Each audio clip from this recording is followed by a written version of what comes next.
Look, the market largely was flat for the quarter.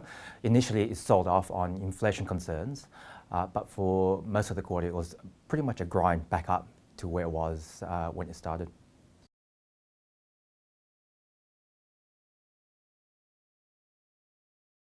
Yeah, so it is a very interesting market. So when we look at it, the areas of overvaluation are kind of like in the large cap quality names, and they're household names that we all know, such as Commonwealth Bank and Wesfarmers.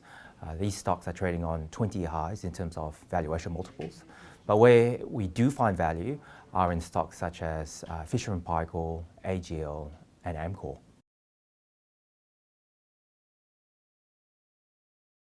So there wasn't any particular sectors that really drove our fund performance. It was very much stock specific. So in terms of the stocks that benefited our portfolio, two in particular came into mind, and that's Fisher & Paykel.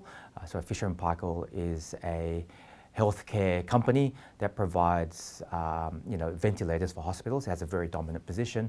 So they reported during the quarter, and the market took it quite well.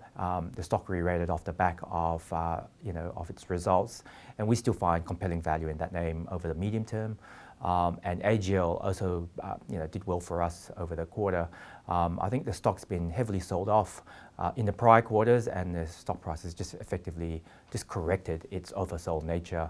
A stock like AGL would benefit from the high wholesale electricity prices that we're seeing associated with the transition from coal generators to renewable energy.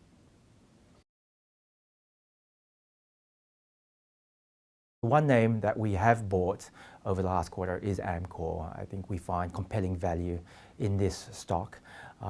This was a company that actually did quite well during the COVID crisis when the lockdowns were in place, where everybody was hoarding their groceries. But then, wind forward the clock 2 years, and we had a period of destocking. So, Amcor obviously did not do well under that scenario in 2023 when their major customers were destocking, and obviously impacted their packaging volumes. But now that the end is in sight for the destocking cycle, Amcor is a company where we think it's on trough earnings, and also the valuation multiple is also very cheap. So that's a stock where we find very good value currently.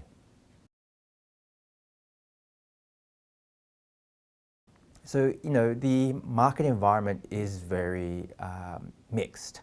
I sort of mentioned earlier, there are pockets of overvaluation associated with large cap quality stocks, but there's also compelling opportunities such as Amcor, Fisher & Paykel still, and also stocks such as AGL. So what we're trying to do is to navigate a complex environment by delivering a sustainable income return for our investors, and also, I guess, avoid a lot of the market volatility where we can provide consistent total return outcomes for our client.